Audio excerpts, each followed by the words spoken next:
గురువుగారు రాశి ఫలాలు తెలుసుకోవాలని చెప్పేసి ప్రతి ఒక్కరికి కూడా ఈ ఉగాదికుంటుంది. మరి అవును. ఉగాది పంచాంగం ప్రకారం అవును. 2026 అవును. శ్రీ పరాభవనామ సంవత్సరంలో అవును. ధనస్సు రాశి వారికి ఏ విధంగా ఉండబోతుంది?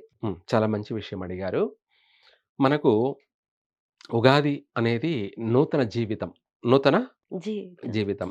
అంటే ఈ ఉగాది నుంచే ప్రతి ఒక్క జీవిత రహస్యమంతా గూడా ప్రారంభమని అర్థం. హ్మ్. అంటే ప్రపంచం, విశ్వమే ప్రారంభమైనటువంటి సమయమే దాన్ని యుగాది. హ్మ్. డెవలప్‌మెంట్ ప్రారంభం అన్నమాట దీనికి. ప్రారంభం అనేది నాంది. అట్లాగే ప్రతి ఒక్క వ్యక్తి యొక్క జీవితం అనేది ఇక్కడి నుంచే ప్రారంభం. ప్రతి ఒక్క వ్యక్తి జీవితం అనేది జీవన విధానం, జీవితం అనేది ప్రారంభ సమయం అనే అర్థం. హ్మ్. అయితే దీనికి సంబంధించి అందుకు ప్రతి రాశి కూడా ఎలా ఉండబోతుంది? ఎట్లా ఏ విధమైనటువంటి మంచి చెడులు అంటే హ్మ్. శుభాలేమిటి? అశుభాలేమిటి? హ్మ్. అనేది మనము తెలుసుకోవడం ఏమిటంటే, వాటిని మంచవుతే ఆటోమేటిక్‌గా అవసరం లేదు. హ్మ్. ఎందుకంటే, ప్రతీది కూడా కలిసొస్తుంది కాబట్టి. ఏదైనా నష్టాలు, కష్టాలు ఉన్నాయంటే, వాటి నుంచి మనం బయటపడడానికి, తప్పించుకోవడానికి ముందుగా తెలుసుకోవడం ముందు చూపంటారు దీన్ని. ఏమంటారు? అవును. ముందు చూపు. ఆ! జాగ్రత్త దాన్ని పడడం. తెలుసుకొని ఓహ్! పలానప్పుడు ఇలా బాగలేదన్నారు కదా!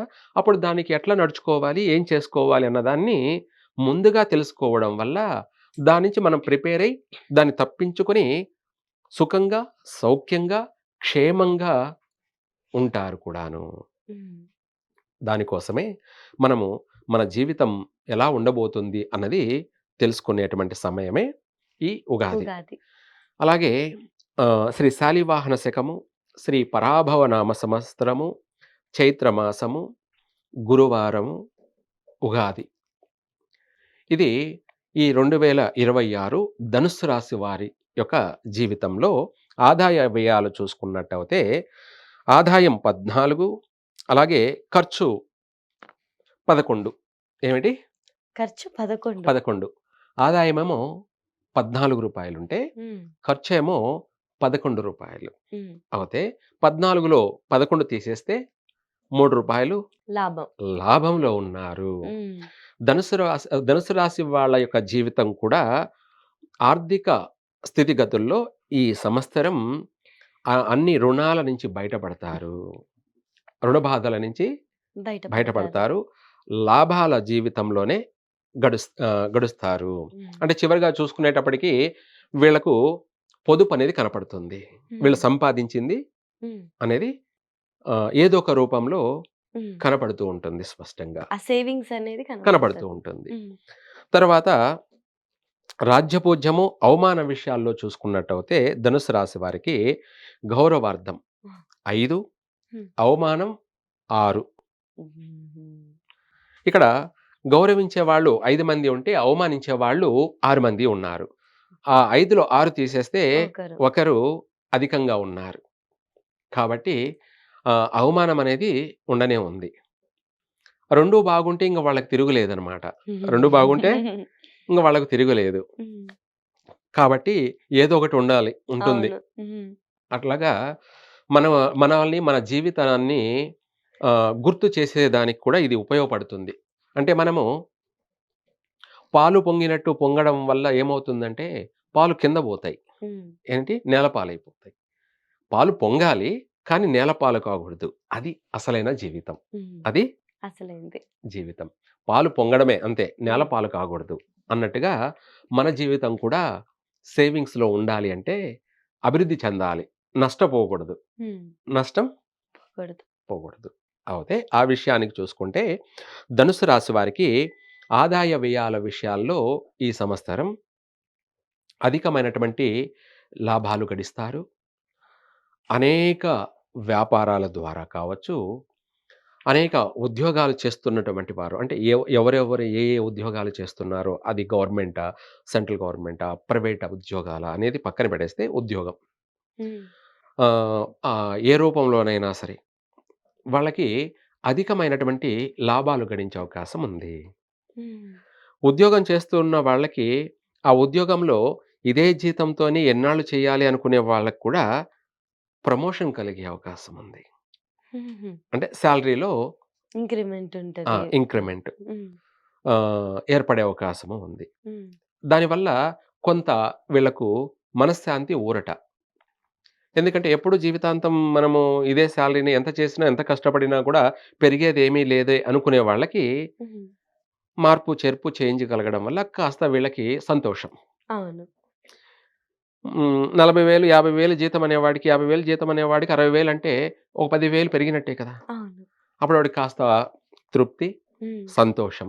నెల నెల అధికంగా ఒక 10,000 ఎగస్ట్రా వస్తూ ఉంటుంది. హ్మ్. అలా ఈ ధనుస్సు రాశి వారికి ఆర్థిక స్థితిగతుల్లో సంతృప్తిగానే ఉంటుంది. హ్మ్. ఈ సంవత్సరం వీళ్ళు కూడా గృహయోగం ఇల్లు కొంటారు. 100కి 100% కాకపోయినా 100కి 50% అయితే సొంత గృహం కల నెరవేరుతుంది. హ్మ్. ధనుస్సు రాశి వారికి గృహయోగము ఉంది. అలాగే అందమైన, సుందరమైన వాహన యోగం కూడా ఉంది.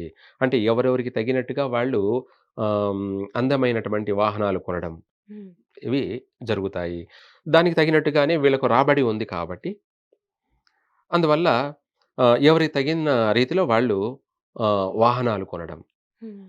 అలాగే అలంకరణ కోసం నూతన వస్త్రాలు, హ్మ్.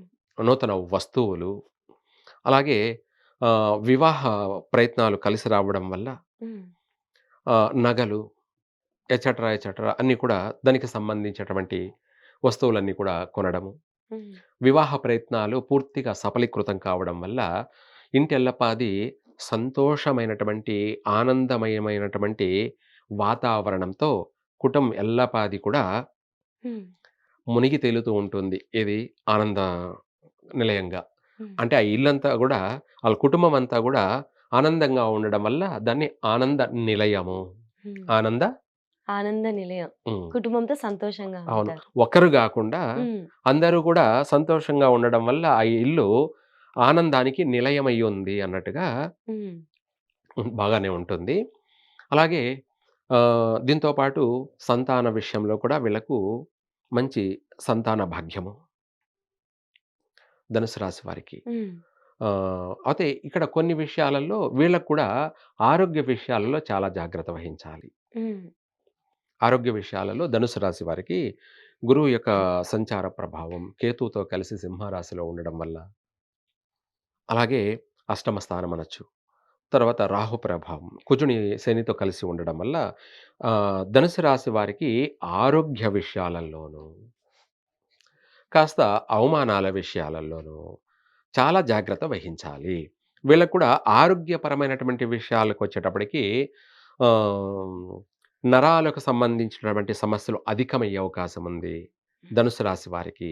నరాలు బలహీనత, బ్లడ్ సర్క్యులేషన్ వల్ల సమస్యలు, హ్మ్.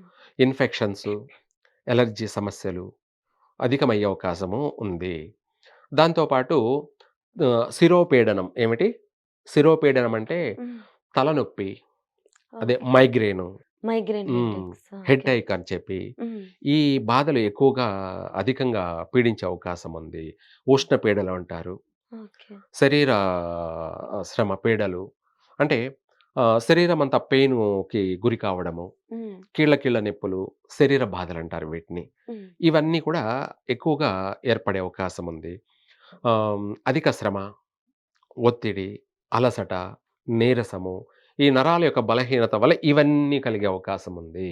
హ్మ్. ఆరోగ్య విషయంలో చాలా జాగ్రత్తగా నడుచుకోవాలి. నడుచుకోవాలి. సమయానుకూలంగా ఎనర్జీ ఫుడ్ తీసుకోవాలి. హ్మ్. ఎనర్జీ ఫుడ్ తీసుకోవాలి.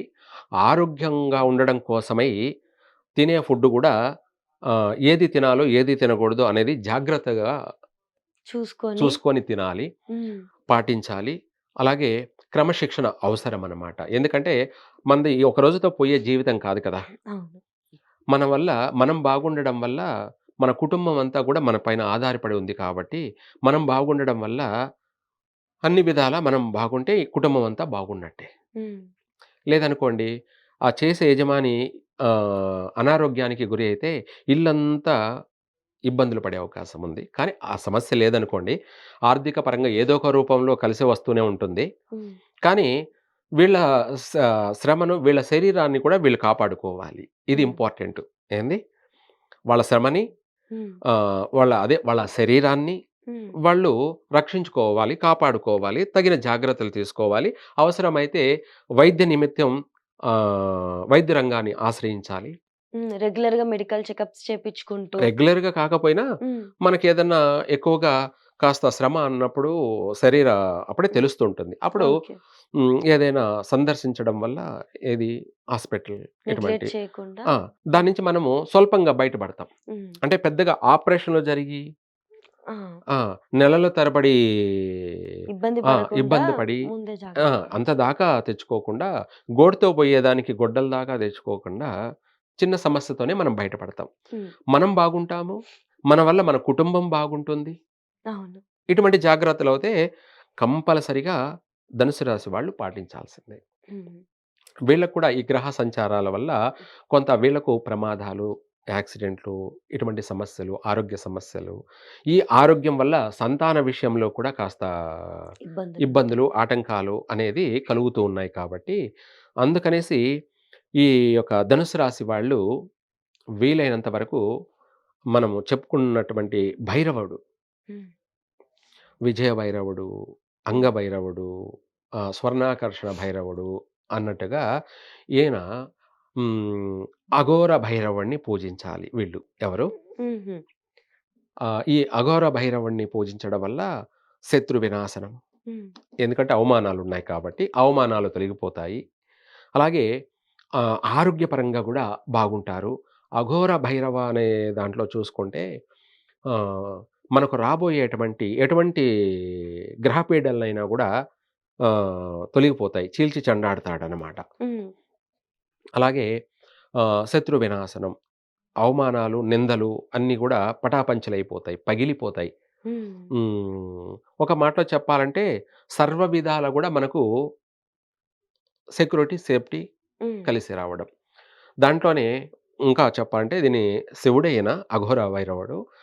ఓం భూతేర్భూతేకరీ పవిత్ర జనని వాపోగ విధ్వంసిని సర్వ ఉపద్రవనాశిని సర్వార్ధ సంపత్కరీ భూత ప్రేత పిశాచ రాక్షస గణారిష్టాది సంహారిణి ఏతాని తాని శివమంత్ర పవిత్రదాని విభూషితాని త్రిపుండ్రకాని లలాటపట్టిలుంపిత దైవలిఖితాని దురక్షరాణి శ్రీకరంచ పవిత్రంచ శివ పవిత్రంచ అఘోర భైరవ సర్వ సకల శత్రు వినాశయ వినాశయ అంటే మనకు శత్రువులనే వాళ్ళు ఉండరు, నశించిపోతారు.